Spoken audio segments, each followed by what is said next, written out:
In the main event of UFC 207, Amanda Nunes will be defending a UFC bantamweight title against Ronda Rousey. Amanda Nunes last faced then UFC bantamweight champion Miesha Tate at UFC 200, where she won the fight by submission via a rear naked choke in the first round to become the new UFC bantamweight champion of the world. On the other hand, Ronda Rousey last fought Holly Holm at UFC 193, where she lost the fight by a knockout in the second round, losing her bantamweight crown. When breaking this fight down, the striking advantage clearly goes to Amanda Nunes, as she possesses heavy hands and has brutalized her opponents with a high level stand-up. She is also a black belt in Brazilian Jiu-Jitsu and a brown belt in Judo, which means that she will be comfortable on the ground if the fight gets there. I believe the grappling advantage definitely goes to Ronda Rousey, as she is a silver Olympic medalist in Judo and 9 of her 12 wins have come by an armbar. She has done a great job in the past mixing her striking with her takedowns and eventually getting the submission. But the big question is, will we see the Ronda Rousey who dismantled her opponents in the past, or will the knockout loss to Holly Holm affect her confidence in the fight? She also hasn't competed in a year, where ring rust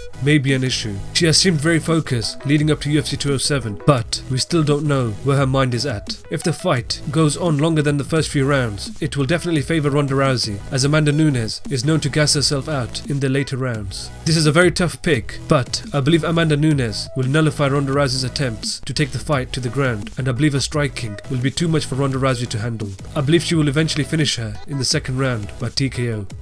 In the co-main event of the evening, Dominick Cruz will be defending his UFC bantamweight title against Cody Garbrandt. Dominick Cruz last defended his title against Uriah Faber at UFC 199, where he won the fight by a unanimous decision. Cody Garbrandt last defeated Takeya Mizugaki by TKO in the first round at UFC 202. When breaking this fight down, Cody Garbrandt possesses one of the heaviest hands in the UFC bantamweight division and has finished 9 of his 10 opponents. He has just looked unstoppable in his UFC career, but how will his fighting style do against Dominick Cruz, who is the master of footwork and movement inside the octagon? We have seen in Dominick Cruz's fights that his awkward fighting style has completely shut down his opponent's game. He is a complete martial artist and has faced top competition in his career. He also trains with Jeremy Stephens, who is one of the heaviest hitters in the UFC featherweight division, which would have definitely helped him prepare for Cody Garbrandt. I believe Cody Garbrandt hasn't faced anyone like Dominick Cruz before and will have trouble landing that knockout punch in the fight. I believe Dominick Cruz will frustrate Cody Garbrandt inside the octagon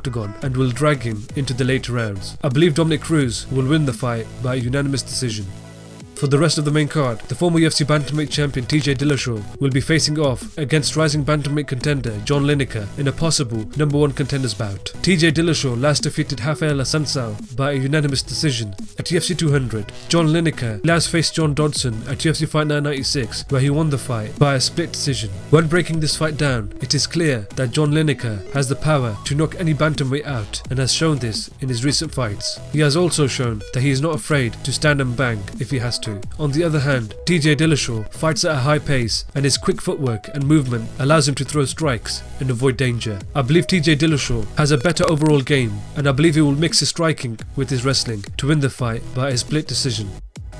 Dong Yong Kim will face Tarek Saffiedine in a welterweight bout. Dong Yong Kim last faced Dominic Waters at UFC Fight Night 79, where he won the fight by TKO in the first round. Tarek Saffiedine last faced Rick Story, where he lost the fight by a unanimous decision. Tarek Saffiedine has the striking advantage, and I believe he will look to keep Dong Yong Kim at distance with his striking, avoiding the grappling exchanges. Dong Yong Kim clearly has the grappling advantage and will look to use his high-level judo to take the fight to the ground. I believe Dong Yong Kim's grappling will overwhelm Tarek Saffiedine and he will win the fight by a unanimous decision.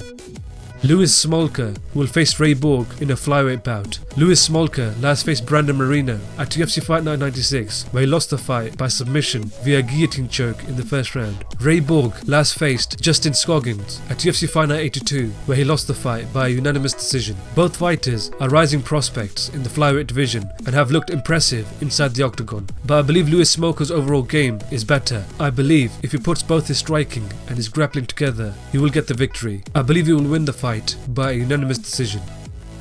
Here are my predictions for the prelims. Let me know your predictions in the comment section below. Thank you.